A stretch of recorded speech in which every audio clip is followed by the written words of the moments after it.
वाराणसी निर्वाचन खंड से एमएलसी स्नातक का उम्मीदवार हूँ कांग्रेस पार्टी के द्वारा।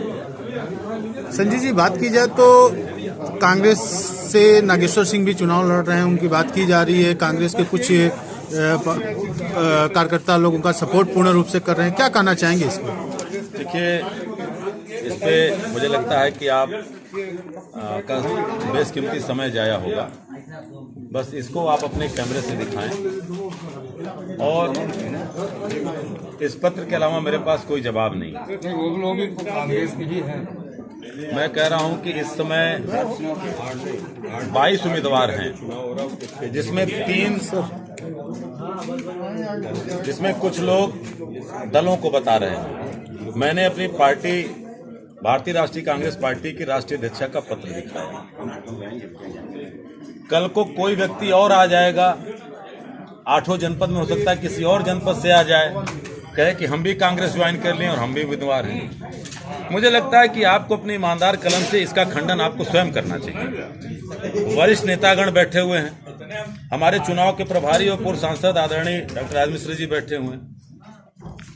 8 में से 6 जनपदों के उत्तर प्रदेश कांग्रेस कमेटी के महासचिव मकसूद खान साहब बैठे हुए हैं। पूर्व जिलाध्यक्ष यहाँ पे श्री प्रजाना शर्मा जी बैठे हुए हैं।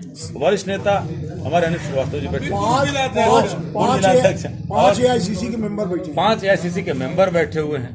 तो अब मुझे लगता है कि इस पे अगर आप सवाल पूछेंगे तो मुझे लगता है कि जो चुनाव मुद्दे पे मैं लड़ रहा हूँ, 8 पीसीसी मेंबर बैठे हुए हैं, जो मुद्दे पे चुनाव लड़ रहा हूँ, सम्मानित स्नातकों के लिए, अधिवक्ताओं के लिए, वित्त शिक्षकों के लिए, स्ववित्त पोषित जो शिक्षक हैं उनके लिए, कर्मचारियों के लिए, और बेरोजगार अपने संघर्ष के साथी नौजवानों के लिए, जिनके साथ ये सरकार रोजगार कर रही है, उनके बेरोजगार साथियों, उनके साथ अन्याय करेंगे। मुद्दे का सवाल है, मुद्दे का ये चुनाव है। तो क्या लोकसभा चुनाव में भी इस तरह से पूर्व सांसद के घर पर केंद्रीय कार्यालय नहीं बना, आपका चुनाव इतना खास क्यों है कि यहाँ से चुनाव का संचालन हो रहा है? देखिए, इसका उत्तर मैं दे जी आप इसका, क्योंकि हमारे घर का नाम मैं निकल के कहीं जा नहीं सकता, तो इसलिए ये सुझाव था कि घर पे कार्यालय रहेगा तो मैं कार्यालय बैठ जाऊंगा और 8 जिले में सबको यहीं से बात करता रहूंगा। यदि मैं जाने की स्थिति में होता तो जो आपका प्रश्न था उसका उत्तर मिल जाता, कहीं कार्यालय मिल जाता, मजबूरी थी।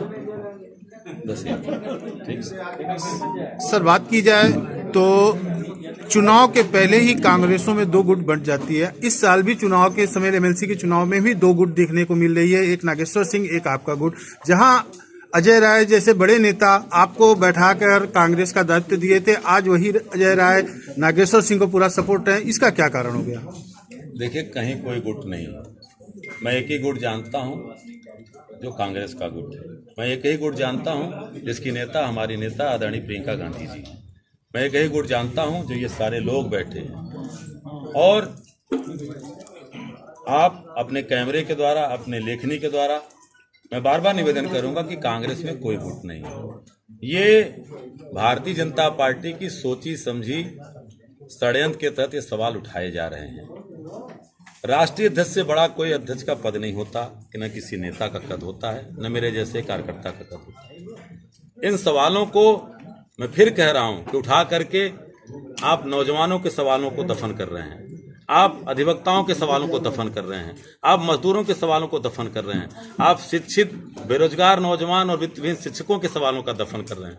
कृपया निवेदन कर रहा हूं कि जिन सवालों पर संघर्ष कर रहा हूं, जिन सवालों को लेकर के संजय जी, मेरी बात यहाँ सवाल पूरा नहीं सर, कह रहा हूं, अजय राय जी ने उस दिन भी प्रेस कॉन्फ्रेंस में बोला था कि नागेश्वर से पूरा सपोर्ट करूंगा। आदरणीय अजय राय जी भी हमारे दल के नेता हैं, क्या उनको कांग्रेस? और मैं फिर कह रहा हूं, ये तो आप मुझसे न कहिए, तो अपने मन से ये आप उनसे पूछिए।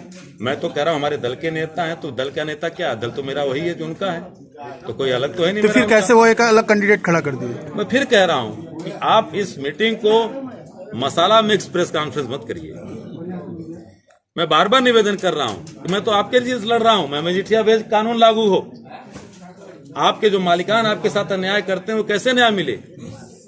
क्योंकि अगर इस प्रेस कॉन्फ्रेंस का औचित्य केवल इतना रहेगा जो नकारात्मक सवाल का, तो मुझे लगता है कि सदन में वो सवाल नहीं उठ पाएंगे। इससे मतदाताओं में क्या संदेश जाएगा जो 2 गुट पड़े हुए हैं? मैंने मतदाता में कंफ्यूजन होगा मैंने ना? फिर भी कहा, आप बड़ा अच्छा सवाल पूछे हैं। पिछले 14 साल से निर्वर्तमान एमएलसी साहब के कार्यों का आकलन करिए।